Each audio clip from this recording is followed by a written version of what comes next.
welcome you to this roundtable discussion on the Book of Mormon. We're going to be discussing chapters 36 and 37 of Alma today.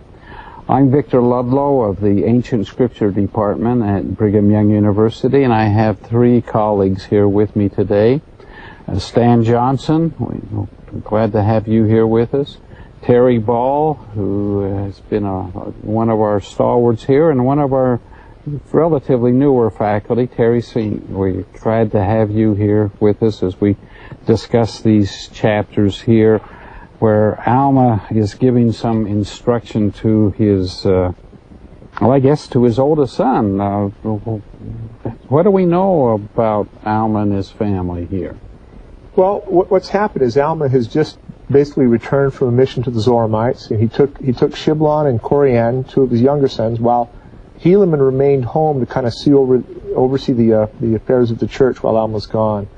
And so in these chapters 36 and 37 and continuing on, he sits down and gives them some fatherly counsel to all of his sons, and he starts with Helaman, his oldest son. Helaman he's kind of designated as going to take his place as leader of the church, and he must have felt a great deal of pride to have such a good son. We're all fathers here. We have sons and daughters, and I think we can really appreciate the feelings Al must have had in his heart for his sons, and the counsel he gives them is just marvelous. These are some of the most powerfully spiritual chapters in the whole Book of Mormon, in my opinion. Especially this chapter 36, where before he starts getting into practical aspects of, son, I'm about ready to finish this mortal existence, and it's going to be you're to just in one chapter review basically the essence of his life. This is Alma the Younger we're talking about, the one that had been this rebel son of Alma the Elder, and had marvelous opportunities, but as a youth had really rebelled. And we don't see that had happened at all with this son Helaman. He just had been straight arrow, I guess as we'd call it, all the way along. And so, in that sense, he didn't really need to review the past, but what a powerful presentation of what got him to turn his life around. Well, and as a priesthood leader, Helaman's going to be working with people who have those problems. He needs to understand, how you come to Christ and you're perfected in Him. So I think it is important for Helaman to hear his testimony about how it works. And I agree. I don't think Helaman went through quite, at least as drastic a change of heart, of course, as his dad did. But he needs to understand it, I'm sure. Well, he had to go through some kind of a conversion process. Sure. It may have not been a 180-degree turnabout. It may have been just a little fine-tuning, a further spiritual development. But a number of LDS scholars have recognized in this whole chapter a poetic pattern known as chiasmus. Define that for us, Terry. Well, it's a kind of a special form of a phenomenon called parallelism. Parallelism is probably the most characteristic aspect of Hebrew poetry.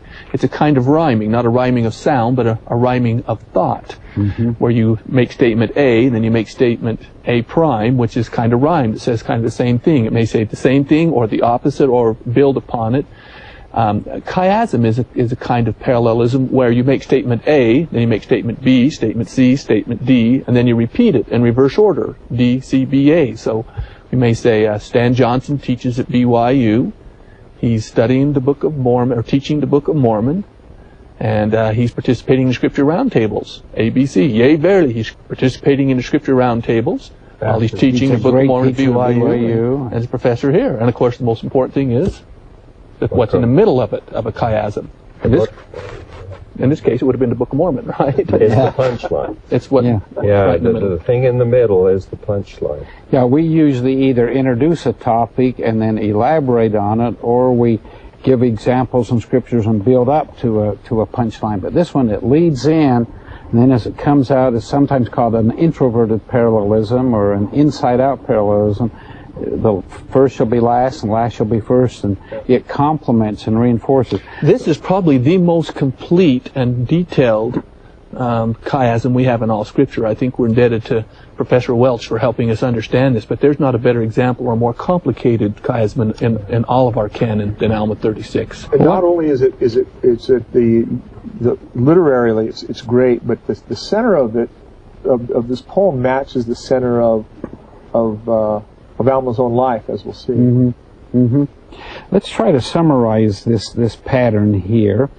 If you take a look at verses 1 through 5, it's where he's giving some instruction to his son to remember to keep the commandments, and as you do so, you'll prosper.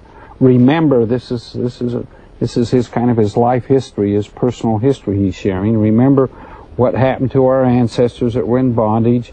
If we can trust in God, He'll raise us up. He'll deliver us. I mean, He helped our ancestors. He can help us. He'll help us in the future as far as resurrection and those things. And having been born of God, the knowledge which I and others had of these things is of God. Now, if you take a look at verses 26 through 30, in reverse order, he talks about exactly the same ideas. The knowledge comes from God. Trust in God who will deliver. Remember these things, how we and our ancestors have been in captivity. My son, as you keep the commandments, you will prosper in the land.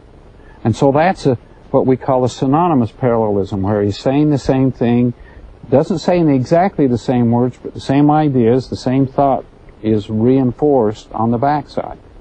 Then, verses 6 through 16 is where he reviews his earlier life, which wasn't something I don't think I would want to put in my life history necessarily, because this is where he had been the rebel. He sought to destroy the church of God until an angel came to him. And then when this angel came to him, physically, his limbs were weakened. He fell to the earth. He couldn't get up. And worse than the physical torment, starting in verse 12, was this emotional, spiritual sorrow and misery. I was hurled up in torment of hell. I couldn't think of coming into God's presence. And then after this pivot point of verse 17 and 18, notice the contrast to this pattern of earlier rebellion starting in verse 19. 19 through 22, I was hurled no more up by the memory of my sins. I wanted to be with God rather than going away from Him. Didn't want to be near Him. I wanted to be in His presence. Verse 23, his limbs received their strength. Physically, he was able to get up. And verses 24 and 25, and what have I done ever since then? Everything I can to bring souls into God's kingdom. Now let's talk about the all-important pivot point, the two verses 17 and 18. Terry, Ball, would you read verses 17 and 18 for us, please? And it came to pass that as I was thus racked with torment, while I was harrowed up by the memory of my many sins, behold, I remembered also to have heard my father prophesy unto the people concerning the coming of one Jesus Christ, the Son of God, to atone for the sins of the world.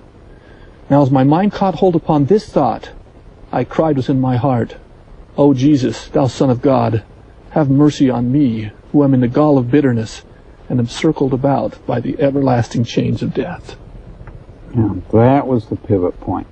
Sometimes I think we think it was when the angel came here we were struck down.